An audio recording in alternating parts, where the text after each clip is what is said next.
So I am watching the sunset. Isn't that something I've actually done in a little bit? Um, I took a beautiful picture of it. I'll be sure to post it because it's like brilliant. It was just perfect. I didn't want to talk about the sunset, but you know me, I'm kind of all over the place. Squirrely. Um, so I wanted to give you a little bit of hope, a little bit of courage, a little bit of my strength. I have done so much in my life. And if I look back at everything that I have accomplished, everything that I've done, um, let's start with my education. Uh, I graduated from high school. Yeah, I didn't graduate from, very high um, GPA or anything like that. But I went to 7 high schools, like 7 middle schools, and 7 elementary schools. So it wasn't like, I really had a very good, consistent education. But I never let that stop me. Like, I constantly learned outside of school. Like, I spent my summers doing long division. I read nonstop, and it wasn't just, fiction. I read nonfiction. I read the newspaper. I read the dictionary. I read the encyclopedias. I absolutely loved learning so much that I spent all of my time doing it. I didn't really have a lot of friends. I can't say I had any. My entire childhood, I had like 3. That's it.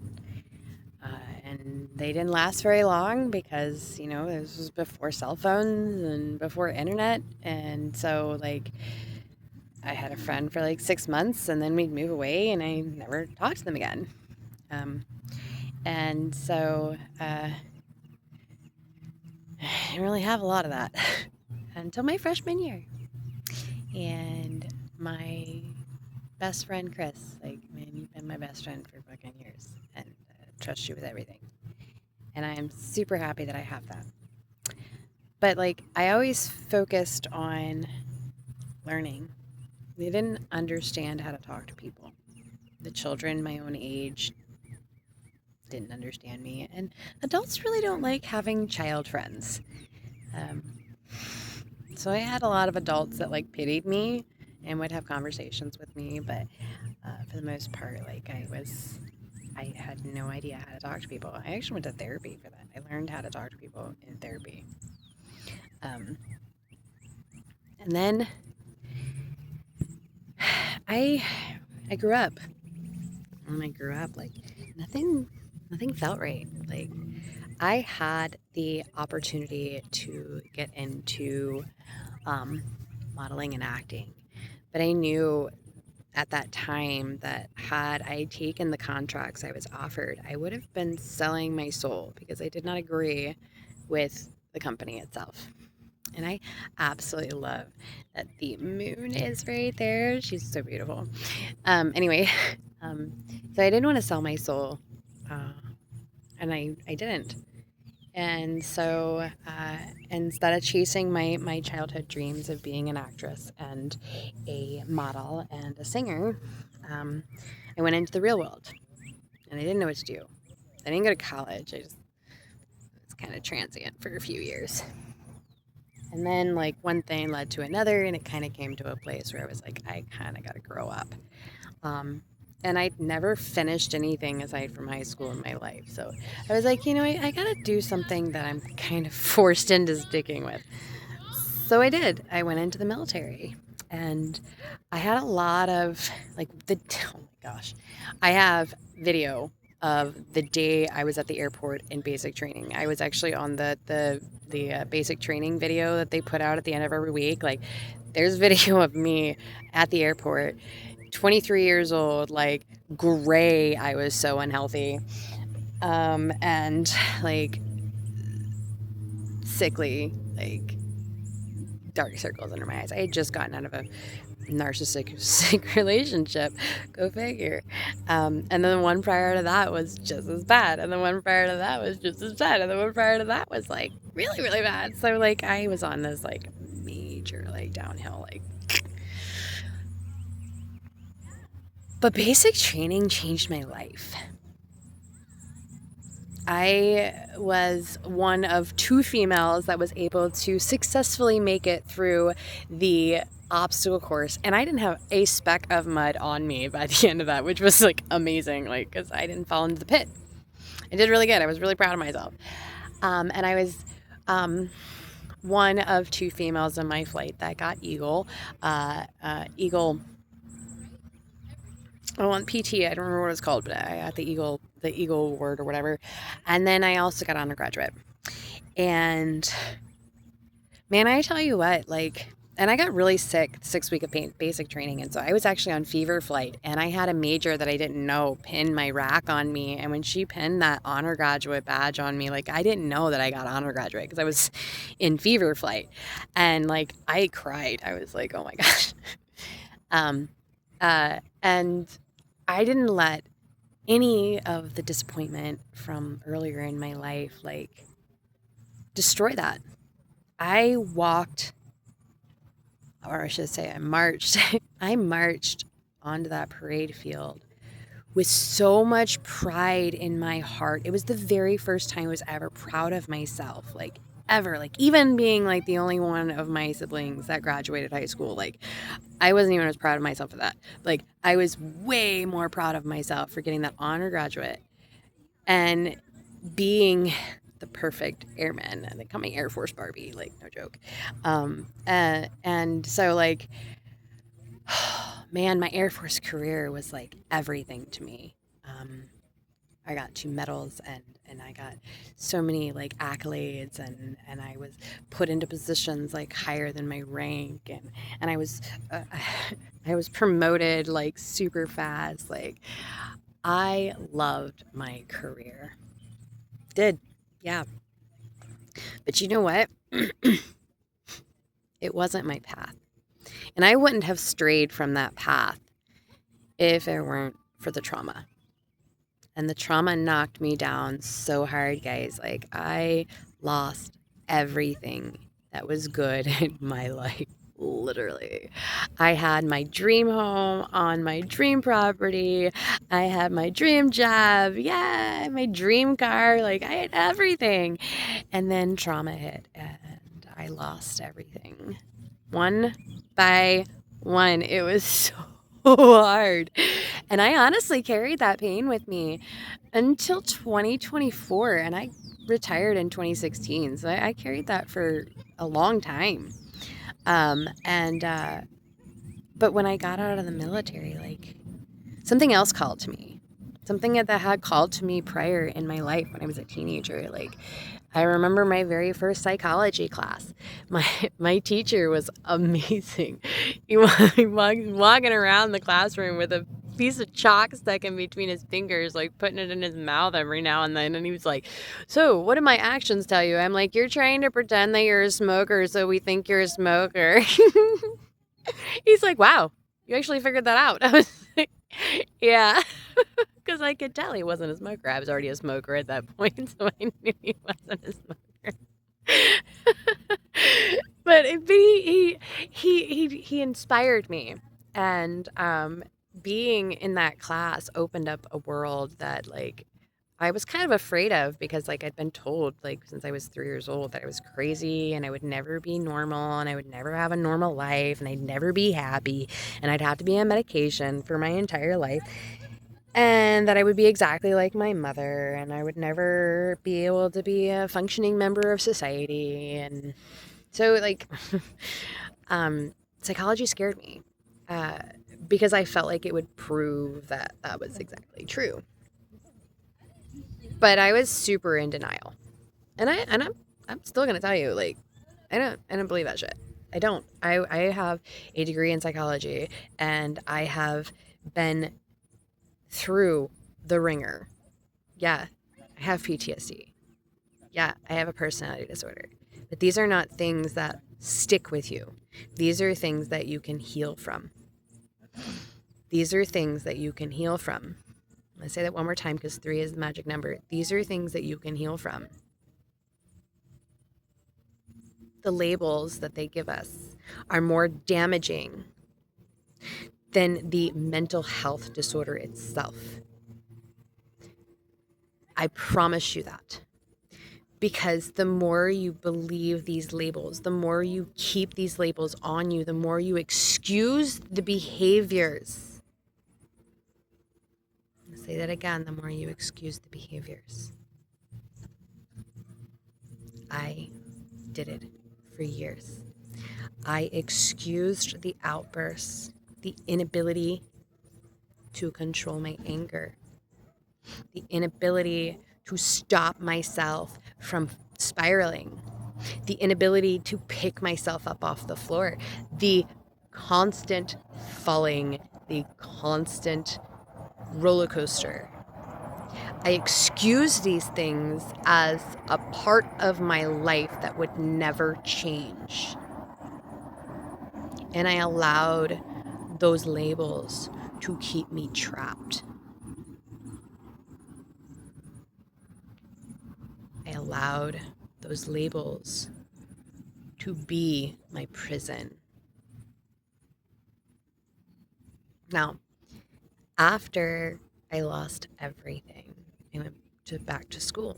I already had 2 associates at that point, and enough credits for a bachelor's that I never actually got because there was no point. I wasn't going to go into that field. There was no point to get the actual certificate. So I have the credits for it, but I don't have the actual diploma. So I went back to school and I got my degree in psychology, and I truly fell in love with it because I didn't see psychology the same way that most therapists or psychologists do. I saw it as a way to pick apart the brain, as a way to understand the why behind the actions. I can see now that I don't follow most of the psychology because of the fact that I feel as though psychology has taught us to deal instead of heal. Okay, so this is a huge thing, like a coping mechanism. A coping mechanism doesn't necessarily help you to heal. It teaches you how to cope, which literally means to deal with it. But dealing isn't healing. If you continuously tell yourself, I have PTSD, this is just the way that I am, or I will always have this problem, instead of telling yourself that this is a temporary blind spot. And I'm going to say that again, it is a temporary blind spot. Because when we are trapped in this mental health disorder, we can't see the whole picture. We can't see what's really going on around us. Okay? And this goes for all labels. I want you to understand that. That goes for all labels, like empath. If you speak to most empaths, like, oh, well, that's just the way it is because I'm an empath. Well, I mean, yeah, but that doesn't necessarily mean you have to live that way. Like I had a discussion earlier about, instead of, just bouncing off that energy, allow it to come in and transmute it. We're not just dealing with other people's energy. We are healing it within ourselves so it can no longer bother us, right? So if you turn that narcissistic energy into your power, like, hey, I see what you're doing there. You can't get me because I understand, and I can take in that energy and I can twist it so it actually works in my favor. And then, I'm good. So I'm no longer just dealing with whatever it is. I'm actually learning how to change that, transmute it, alchemize it into my greatest power.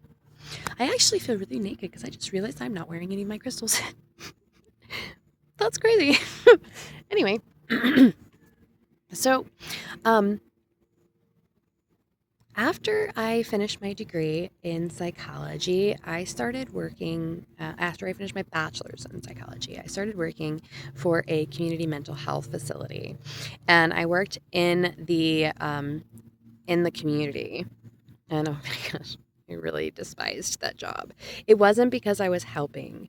I loved helping, but it was because the fact that I had to maintain a certain number of hours face to face with clients every single week, but I was dealing with a lot of flaky people. Literally, like, I think I saw 2 of my 8 clients. 2.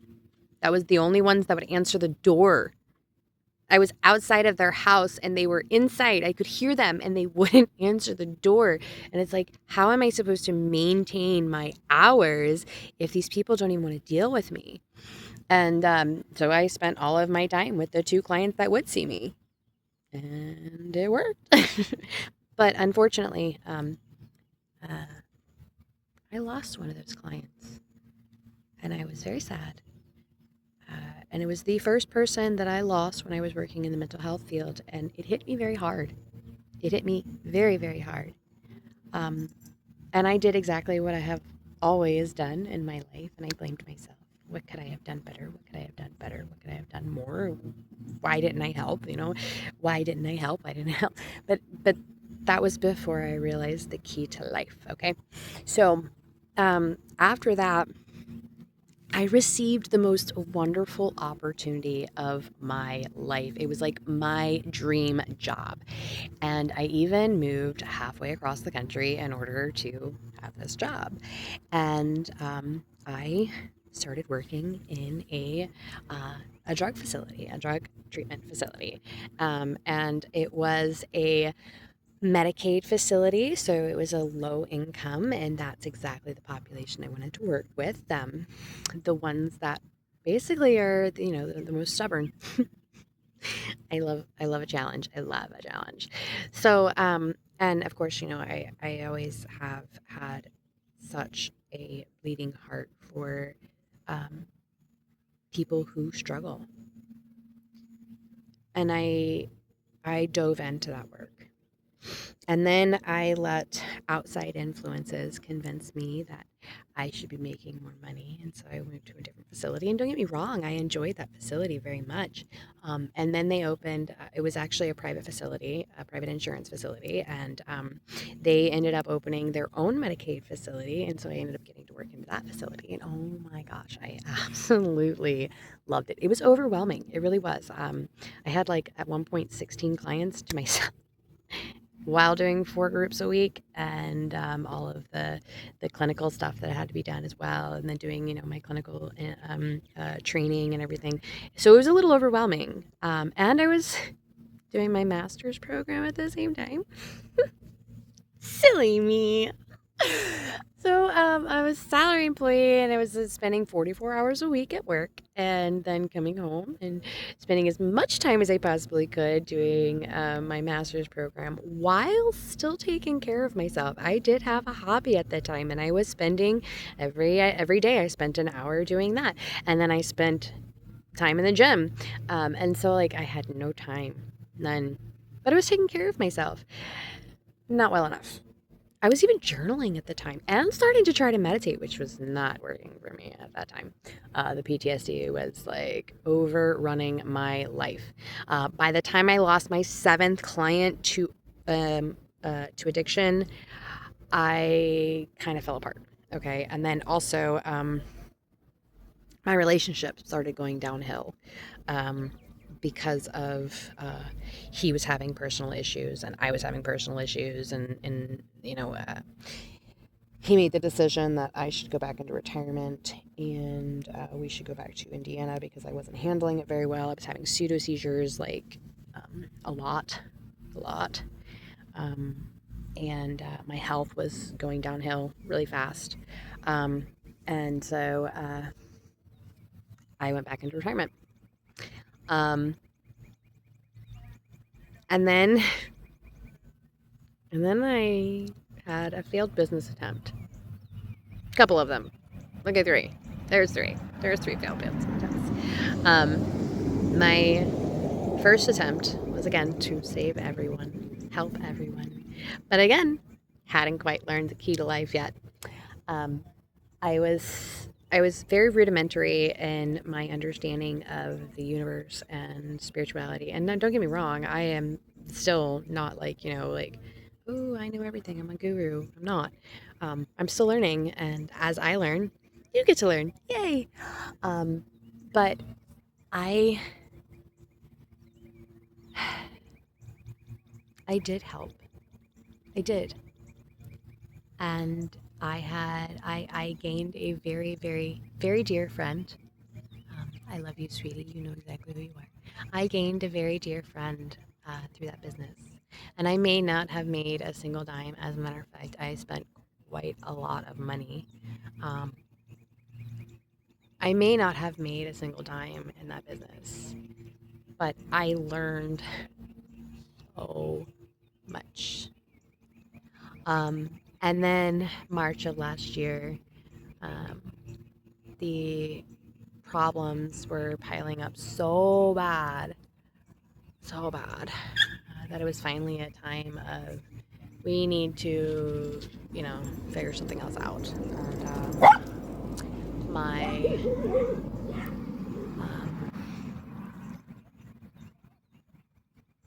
Brad decided that we should move off grid, and I was like, okay. I did not even hesitate for a second because I felt like I was super selfish in our entire relationship. Um, because uh, we initially moved to Arizona so that he could go to school at a particular school in Yavapai County, and I ended up going back to school instead of him. And then I fell apart, and we left Arizona so he couldn't go to school. So when he said he wanted to move off grid, I was like, yep, I support you 100% because I felt like that was my duty. Um, and it actually ended up being the best thing that could have ever happened to me. No joke, guys. Like, the best thing that could have ever happened to me. I started opening up, and it was like the first time I was completely drowned in nature. Like, the very first night there, like, I slept for the very first time in my life. Like, I slept. We had the tent fly off, and I slept underneath of the stars in our little tent and listened to the sound of nature. And it was the very first time that I didn't have some kind of noise on in the background to distract me or to drown out my own ringing in my ears. Um, and I felt at home for the very first time in my life, like 40 times moving, and I'd never felt at home before. And that first night down in the holler, Holly's holler, as I called her, um, it was it was life changing for me. Within a couple of months, I opened my crown chakra and my third eye and my throat chakra, and then it took a little while, but I finally opened my heart chakra back in April, and and that was the last one because I was trying to open it up for the wrong person, and my heart was like, nope, nope, nope, nope, nope. Like, no joke. Like, I tried so hard. It was like, no, I ain't gonna do that. Because I was blinded by love. And this is not the first time I've been blinded by love in my life. I made a comment today to one of my friends. I'm the type of person that will love a demon. And I have. I have loved demons. I've loved my own demons. And I've loved the demons around me because I am the type of person that finds the goodness in everyone. I really am. Because I love love. And I love to love. So, my greatest success in all of my life was the biggest disappointment in all of my life. And I shouldn't say it was a disappointment. I shouldn't say that. Disappointment would be that it was, a bad thing, but it wasn't. Like, it was one of the hardest things I ever had to accept, though. It really was.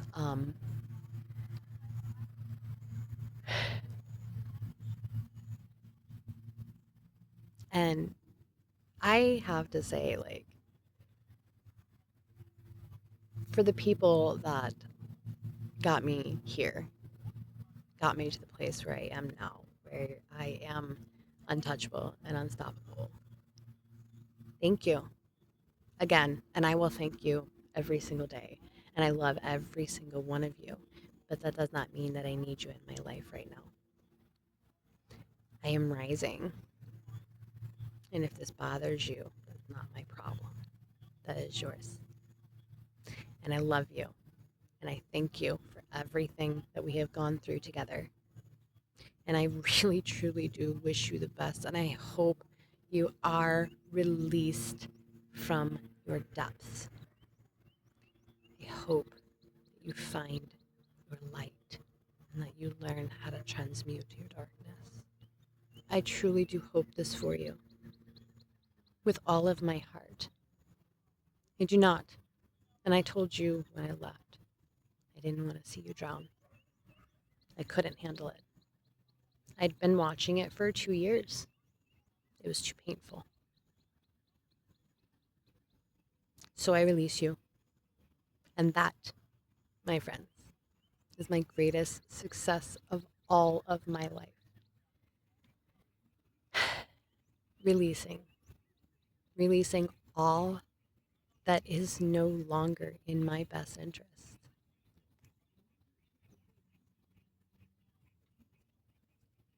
Stay tuned for a video on the frequency of love. I hope you guys are having a wonderful day, and as that sun just slowly dips beyond the horizon, I know with faith in my heart that it will come back again tomorrow. And that's what life is all about. Knowing that the light will return and having faith. Don't care how it happens. I just know it will happen. I love you all. Have a good one.